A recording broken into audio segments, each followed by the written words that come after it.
Parmi les bienfaits et les caractéristiques spécifiques à ce pays et qui n'existent pas ailleurs, il y a le fait que ce royaume juge selon la loi islamique, selon le Coran et la Sunna, et qu'il applique les peines demandées par la religion. Ceci caractérise ce pays et ne se retrouve nulle part ailleurs si ce n'est en Arabie Saoudite. Allah nous a donc caractérisés par cela et nous a privilégiés parmi beaucoup de ses créatures. Allah a aussi caractérisé l'Arabie Saoudite par le fait que ce pays veille sur les 2 mosquées saintes. Et nous entendons dans certains médias que certaines personnes appellent à l'internationalisation des 2 mosquées saintes, c'est-à-dire que les 2 mosquées saintes soient gérées chaque année par un pays différent.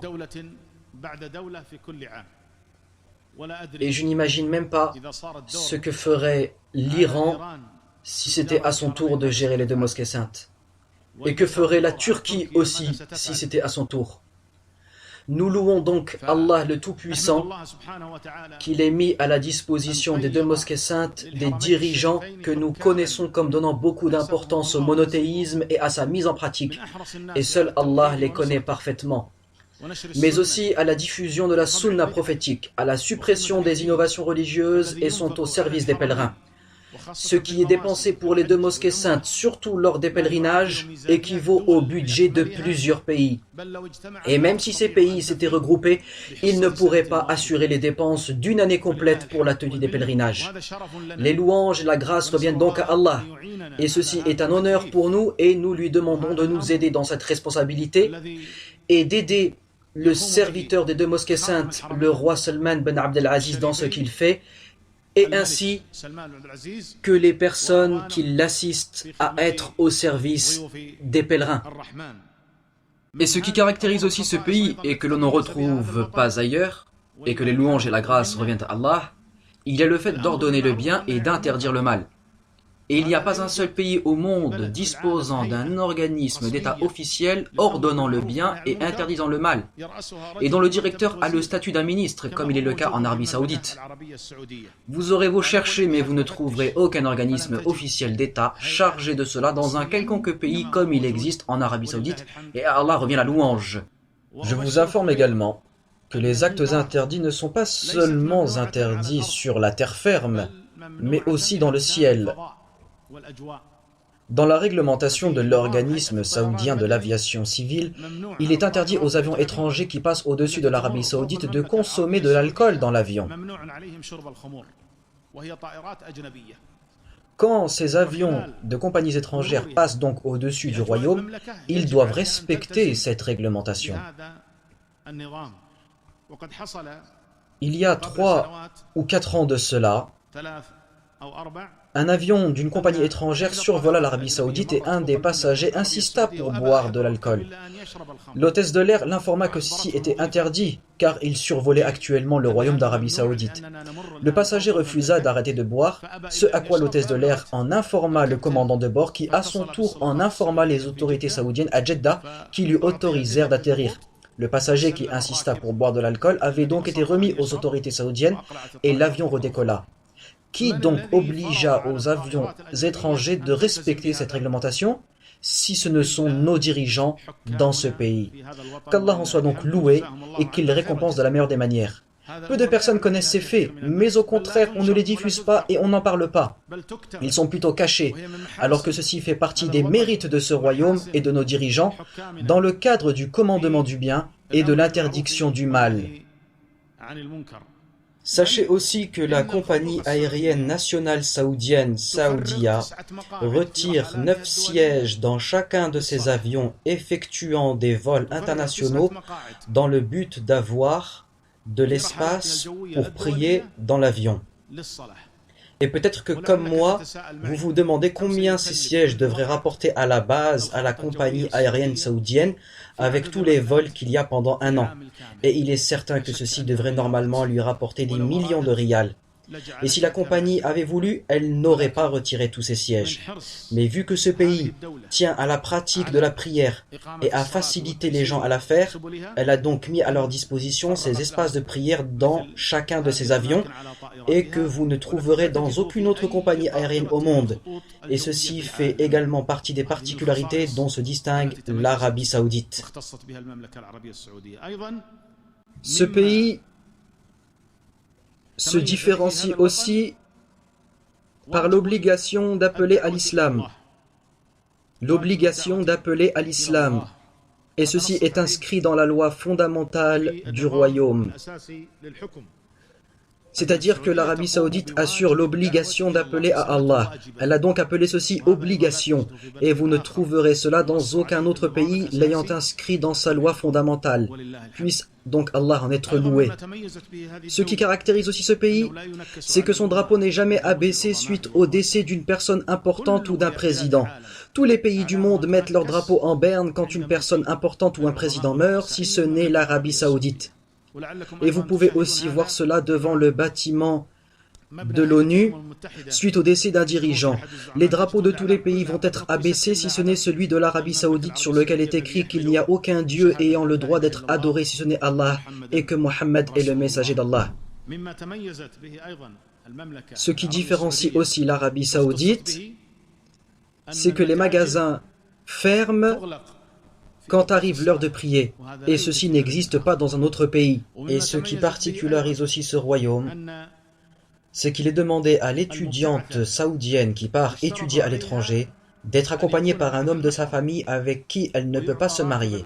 Et cet homme reçoit tous les mois un salaire de 7500 riyals saoudiens. Et tout cela est une aide du pays pour ses enfants, garçons et filles, afin de préserver leur honneur et faciliter leurs affaires. Connaissez-vous donc un seul autre pays au monde demandant à une étudiante de son pays qui part étudier à l'étranger d'être accompagnée par un homme de sa famille avec elle ne peut pas se marier? Vous n'en trouverez aucun autre. Et ceci fait aussi partie des particularités et de ce que réalise ce pays. Ce qu'il y a aussi de spécifique à l'Arabie Saoudite, c'est que ses dirigeants respectent les savants religieux. Vous verrez donc le serviteur des deux mosquées saintes, qu'Allah le préserve, visiter chaque semaine les théologiens. Assis à sa droite, l'honorable Mufti général du royaume, et assis à sa gauche, le grand savant Salih al-Fawzan, ainsi que les autres théologiens. Et ceci chaque semaine. Connaissez-vous donc un seul autre pays dont le dirigeant accueille et invite les savants religieux de la sorte? Non, il n'y en a pas. Et ce qui fait aussi de l'Arabie Saoudite un pays pas comme les autres et qu'Allah a rendu unique, il y a le fait que la nationalité saoudienne n'est donnée qu'à un musulman. Une personne qui fait donc une demande de nationalité saoudienne, il lui est demandé parmi les conditions qu'elle soit musulmane. Alors que les autres pays n'ont pas cette condition. Et ceci fait partie des acquis que l'Arabie Saoudite a refusé de changer face aux demandes de l'ONU qui appelle à la liberté religieuse dans certains de ses articles. L'Arabie Saoudite avait alors répondu qu'il n'y a pas de liberté religieuse dans le royaume, mais que la seule religion c'est l'islam, et que seul un musulman pouvait avoir la nationalité saoudienne. Et ce qui caractérise encore ce pays, et qu'Allah a distingué, gloire à lui et élevé soit-il, c'est que les partis politiques sont interdits. Nous n'avons pas chez nous de partis politiques et d'élections présidentielles. Nous avons au contraire une seule communauté, un seul groupe et un seul dirigeant. Le serviteur des deux mosquées saintes est notre chef, qu'Allah le préserve, et les responsables parmi les théologiens et les gouverneurs représentent la communauté des musulmans étant autour du chef du pays et nous sommes avec eux. Nous n'avons pas de parti politique comme le parti Intel ou le parti de la justice, du développement ou de la renaissance. Et comme le dit Allah dans le sens rapproché du verset, chaque parti se réjouissant de ce qu'il avait. Les partis politiques se disputent pour leur parti et non pour la religion. Ils s'allient et s'opposent selon leur parti et non selon la religion ou pour le bien de l'islam. Ils aiment une personne si elle est en accord avec leur parti et la détestent si elle ne suit pas leur idéologie. Les partis politiques sont donc interdits en Arabie Saoudite et nous n'avons qu'un seul groupe, qu'Allah soit loué. Ce qui caractérise aussi l'Arabie Saoudite, c'est que le Coran est étudié dans ses écoles, du primaire jusqu'à la fin des études universitaires. Dans certains pays, le Coran est étudié, mais que dans certains niveaux d'études. Alors qu'en Arabie Saoudite, nos enfants sont éduqués sur le Coran depuis leur enfance. Ils l'apprennent et le lisent jusqu'à l'obtention de leur diplôme universitaire. Et ceci ne se trouve dans aucun autre pays. Ce qui rend encore unique ce pays grâce à Allah, c'est le fait d'imprimer le noble Coran à l'échelle internationale. Le Coran et son explication sont donc imprimés dans toutes les langues et envoyés partout dans le monde. Et vous avez peut-être vu cela durant les pèlerinages, ainsi que les exemplaires du Coran envoyés dans toutes les ambassades saoudiennes dans le monde. Ce sont donc là les spécificités qu'Allah a données au royaume d'Arabie Saoudite. Pourquoi donc cacher les caractéristiques d'un pays comme celui-là? Pourquoi donc cacher ces bienfaits qu'Allah a spécifiés à ce pays?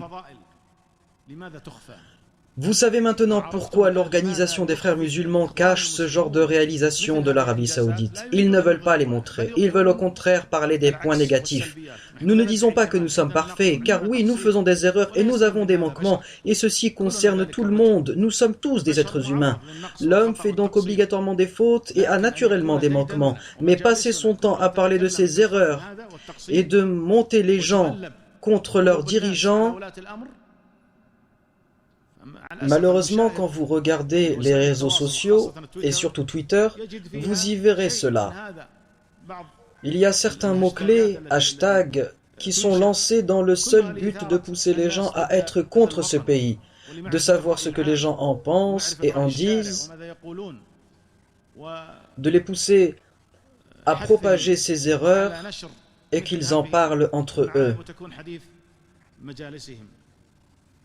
Et le problème, c'est que quand tu te mets à parler de ce qu'Allah nous a permis de réaliser en bien, et que cela fait partie en plus des bienfaits dont il faut parler et dont il faut remercier Allah, on t'accuse alors de caresser dans le sens du poil le pouvoir. Si tu fais les éloges et dis du bien de l'Arabie Saoudite par rapport à des choses réelles qu'elle fait en bien, on t'accuse alors de vouloir faire plaisir au pouvoir, d'être un agent de l'État et des renseignements généraux, d'être un suiveur de Sheikh Al-Jami, d'être des services secrets ou quelque chose de ce genre.